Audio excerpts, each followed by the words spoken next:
ഇപ്പോൾ 2024 പ്രധാനപ്പെട്ട current അഫയേഴ്സുകളാണ്.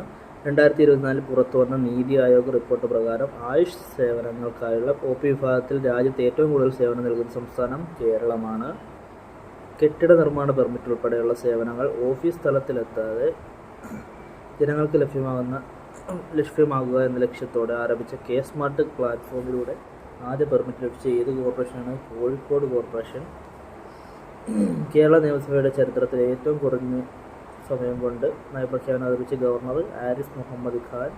78 second. വിവിധ ആവശ്യങ്ങൾക്കായി എത്തുന്ന സാധാരണക്കാരെ സഹായിക്കാനായി എലീന എന്ന പേരിൽ റോബോട്ടിനെ നിയമിച്ച കേരളത്തിലെ ആദ്യ ഗ്രാമപഞ്ചായത്താണ്. വിവിധ ആവശ്യങ്ങൾക്കായി എത്തുന്ന സാധാരണക്കാരെ സഹായിക്കുന്നതിന് എലീന എന്ന പേരിൽ റോബോട്ടിനെ നിയമിച്ച കേരളത്തിലെ ആദ്യ ഗ്രാമപഞ്ചായത്ത്. ആ പേരിനകത്തുണ്ട്, എലീനയ്ക്കകത്തുണ്ട്. എലിക്കുളം എവിടെയാണ്? കോട്ടയത്ത് എലിക്കുളത്താണ് എലീന എന്ന പേരിൽ റോബോട്ടിനെ നിയമിച്ചത്. കേരള സർക്കാരിന് കീഴിലെ ആദ്യത്തെ സീഫുഡ് കഫേ പ്രവർത്തനം ആരംഭിച്ചത് എവിടെയാണ്? സീഫുഡ് കുളം, ഒരു കുളമാണ് ആഴക്കുളം. സീഫുഡ് കഫേ പ്രവർത്തനം ആരംഭിച്ചത് ആഴക്കുളം. കാലാവസ്ഥ അനുകൂല കൃഷിയിലൂടെ മൂല്യവർദ്ധിത ഉൽപ്പന്നങ്ങൾ വിപണിയിലെത്തിച്ചു കാർഷിക മേഖല ഉടച്ചുവാർക്കുക എന്ന ലക്ഷ്യത്തോടെ 2024 കേരള സർക്കാർ നടപ്പിലാക്കുന്ന കേര പദ്ധതിക്ക് സാമ്പത്തിക സഹായം നൽകുന്ന അന്താരാഷ്ട്ര സംഘടന ഏതാണ്? ലോകബാങ്ക്. ഇപ്പോൾ കേര പദ്ധതി, അതായത് കാലാവസ്ഥ അനുകൂല കൃഷിയിലൂടെ മൂല്യവർദ്ധിത ഉൽപ്പന്നങ്ങൾ വിപണിയിലെത്തിച്ചും കാർഷിക മേഖല ഉടച്ചുവാർക്കുക എന്ന ലക്ഷ്യത്തോടെ 2024 കേരള സർക്കാർ നടപ്പിലാക്കുന്ന കേര പദ്ധതി കേട്ടോ,